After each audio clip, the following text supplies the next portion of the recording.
What's going on, y'all? Welcome back. It's us. Let's get productive. So, this week I have another VST that I want to talk about on this channel. Now, it's a VST that I wanted to review a little while ago, but for whatever reason, I was having problems getting it to work with Logic. I think the company was aware of that, so points to the company for seeing an issue and fixing it.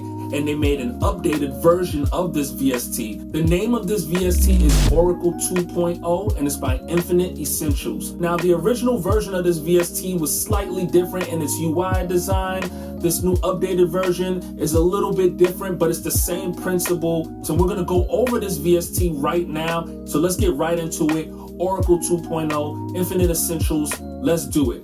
So as always, I have Logic queued up, and this is Oracle 2.0. Now, like I said earlier, there was an earlier version of this that was just Oracle. I believe there were a few problems with Logic users being able to use the original version. So they made this newer version. It's the 2.0 version, and this is it. Now, right off the bat, we're going to get right into the UI. I am digging the UI. I do wish there was a little bit more color. I'm not sure if it's because I saw the old version, so I know what this kind of looks like with color. The original skin color was kind of like a grayish tone, and it just popped a little bit more. It was a little more vibrant. This one has more of a flat kind of black and white notebook kind of feel to it. You have 4 boxes here, and in each one of these boxes, there's a different effect happening. So you have your attack and release in this box here. You have your cutoff knob right here, so that's going to work well with your low pass and high pass filters. You have your gain knob, your width knob, which is really cool to have. I love having a width knob, especially in these like sample-based romplers, because a lot of times the sounds in these VSTs are layered up with other sounds. You know, they do a lot to the sample to make it sound interesting. Sometimes you want to be able to narrow the stereo field or widen it a little bit, depending on just how creative and how much atmosphere is in the sound itself. So it's always good to be able to have that width knob there. You have your glide knob right here. Right down here, you have your LFO rate and your LFO depth. And you have 2 knobs here that deal with left and right panning. You have your tune knob right here, which is basically your pitch knob, your reverb, and you have your modulation wheel, aftertouch, velocity. You have your destination, so you can make it pitch, expression, or panning. Down here, you have your power button. And now this is directly connected to this center dial here, which is your texture knob, this power button. So you can turn this on and off. And what this knob basically does is it introduces a specific texture depending on what category of instrument you're using. So right over here on the right side on the top, you have your categories of instruments. And for each category of instrument, when you click it, you'll notice down here, there's a pad texture. If you go to choirs, you'll notice at the bottom, there's a choir texture. For each category of instrument, you have this texture knob here, and you can either have it turned all the way off and have no texture in the background of that sound, or you can turn up the knob and you'll slowly introduce an atmospheric textured instrument as an added layer to whatever sound you're using. So it just depends on what sound you're using and what category. The textures are a little bit different, but whatever category you're using, you get 1 texture per category. And that's basically it. Very simple, very straightforward. But what's most important about this thing is what's happening under the hood. Like, what are these sounds sounding like? So that's what we're going to do right now. I'm going to take us through a couple of these sounds, and we'll be able to hear what they sound like. So what I'm going to actually do is I'm going to play these instruments with the center dial turned all the way down, and then I'll slowly turn it up so you can hear that added layer being added to the sounds. So this is the XO bell.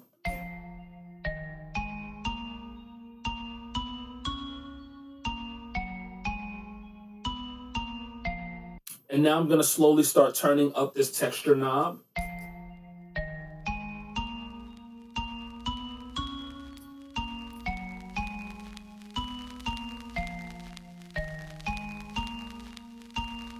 So now you kind of have an idea of how the texture knob actually works. What I'm going to do is I'm going to just kind of skim through some of these sounds, and I'll play around with the texture knob a little bit. But I'll keep the texture knob centered right now, so it's half on and half off, and we'll go through some of these sounds.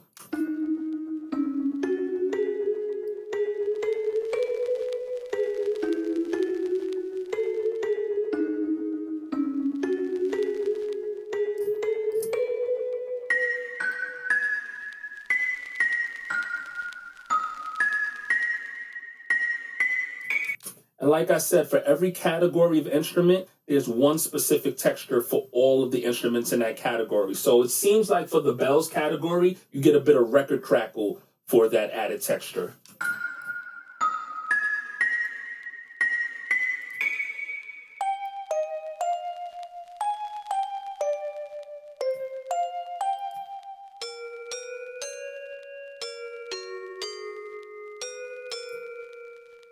And then you have the texture by itself, this vinyl texture. So if you just wanted the texture without an instrument, you have it right there.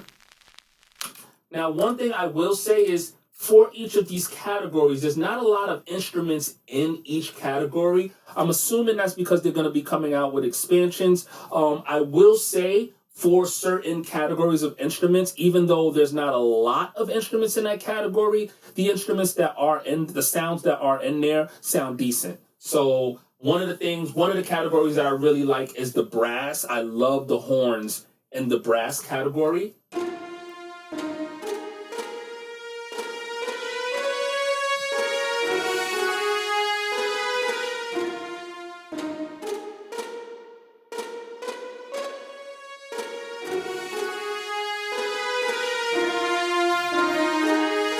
And I really like how that center knob glows when you really turn it all the way up. One thing I noticed about the brass category, it's not just a texture. There's definitely an added layer of a brass instrument underneath the other instruments in that category. So with this category, the effect of the texture knob is really substantial. It really stands out.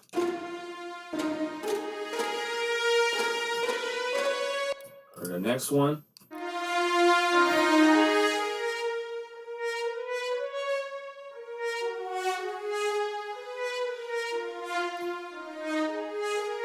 I love the brass. I love the brass in this thing. It's really cool.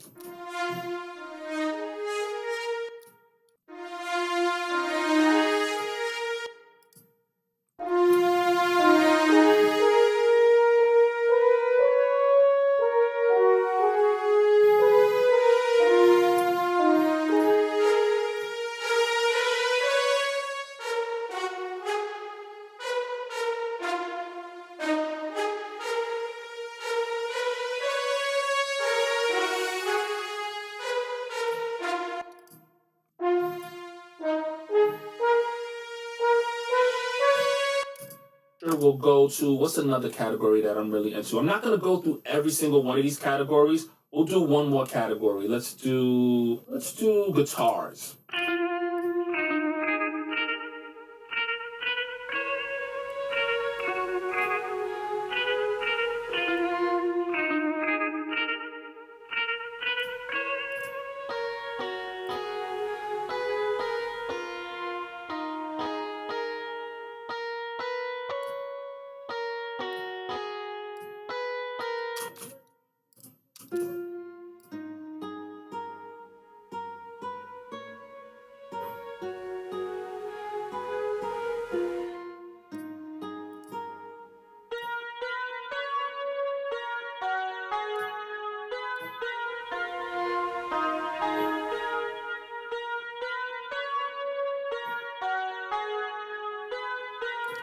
One thing I like about the guitars category is a lot of times when you get VSTs, the guitars category is usually the one that's like a toss-up, because a guitar can either sound very, very simple and kind of boring, or the sound designers could really reach to try to make the guitar as creative as possible, and sometimes go a little bit too far, and it doesn't even sound like a guitar anymore. So it's kind of hard to find that sweet spot where the guitar doesn't sound too dull, but it also has some nice characteristics and warmth and interesting effects to it to kind of widen it and make it sound really interesting.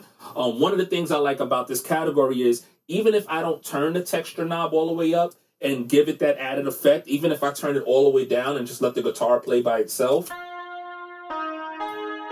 the guitar itself has a really cool sound. So I don't have to use the texture on the guitars to make them sound good. So let's actually go through another category before we move on. Let's check out, that was guitars. Let's check out plucks.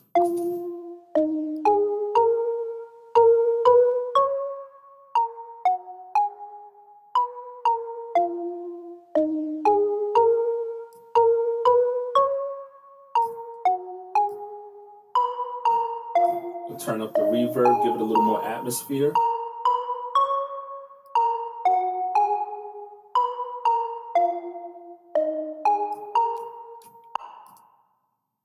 Go to the next one.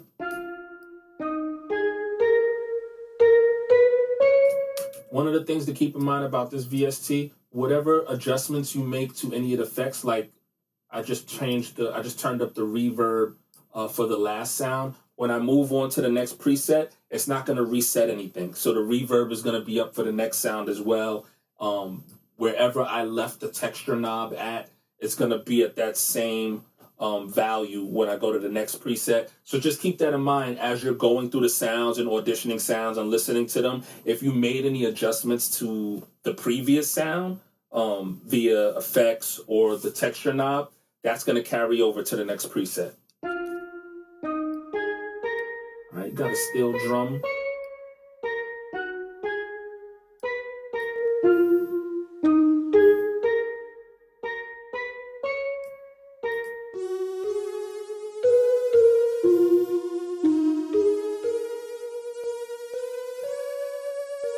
That's not really a pluck, that's more like a synth.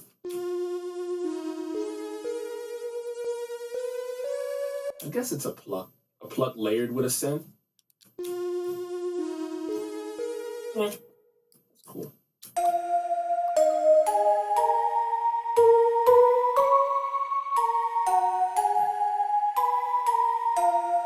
Sounds kind of like a bell. So some of these instruments don't necessarily sound like plucks, but they're cool, they're interesting.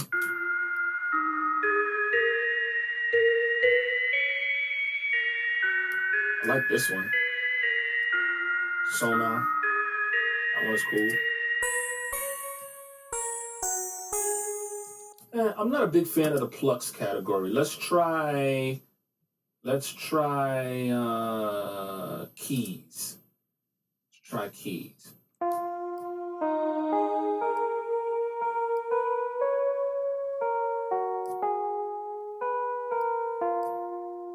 It's a nice soft piano.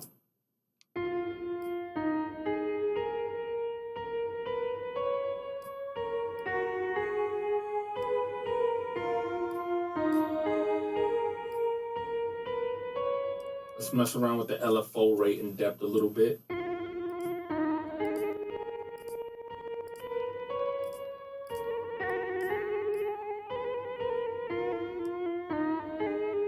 So if you wanted to give the piano a bit of a lo-fi kind of warp tape feel, you can play with the LFOs.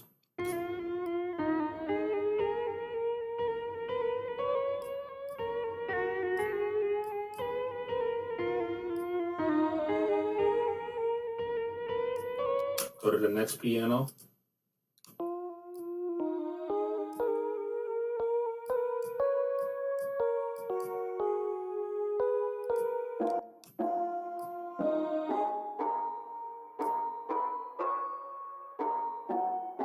I like that one.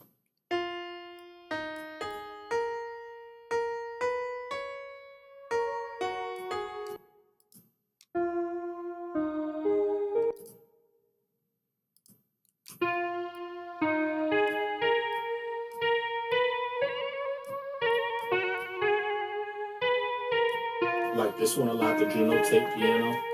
So there's a few pianos in there. Overall, I think the sounds are decent. I do wish they had a few more sounds in each category to go through, especially in some of the categories that I feel are a tiny bit lackluster, like the plucks category wasn't necessarily my favorite category, but I think if they have more instruments in that category, then I might come across, it might be more to choose from. So again, that's something that can be helped with expansions, and I'm sure they will come out with expansions because, like I said, in the original Oracle, they had expansions, and the UI skin even changed along with the expansion, so that was really cool. My main thing so far has been the brass. I love the brass in this thing. But yeah, that's some of the sounds. So what we're gonna do right now is get into this cookup. I just finished making a beat with this VST a little while ago, and I'm gonna play the beat that I made using this VST for you guys. So I actually used the Oracle instrument on 4 different tracks in this beat, which is the majority of the melody. So I'm going to play all of the instruments that are from Oracle together first, just so you can hear how they sound together.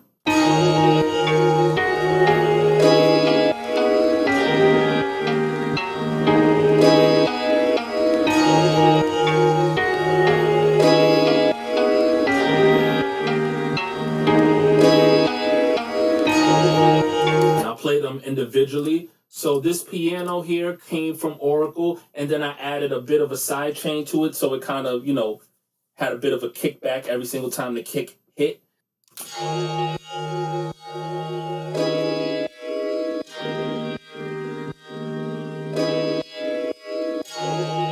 Then I have this other piano here that also comes from Oracle, just as a counter melody.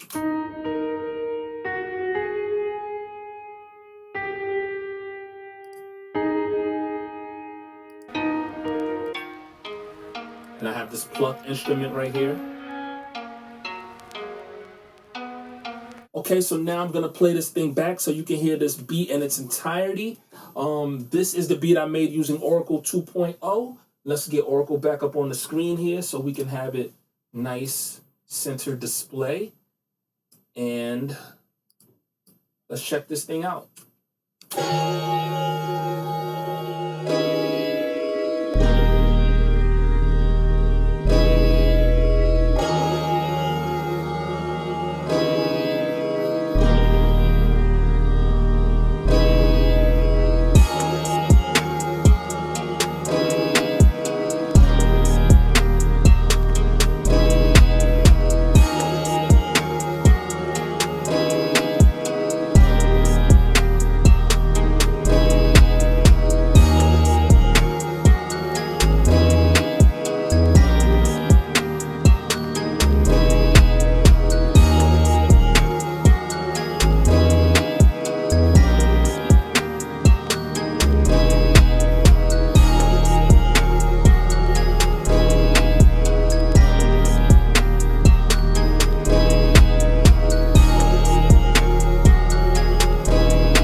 And that's it. That's the beat I made using Oracle. Like I said earlier, I do think this thing has some potential. Definitely room for some expansions. My favorite category so far has been the brass category and some of the pads. We didn't go through any of the pads in this video, but I do like the pads. I've been using the pads a lot in this thing. And I think it's a cool VST, especially for the price point. And so let me know what you think. Is this something that you're going to be picking up? Is this something that you could hear in your next beat? Leave a comment down below. Let me know if this is something that you're going to check out. As always, if you're new to this channel, don't forget to hit the subscribe button and turn on your notifications so you can stay notified anytime I drop a new video.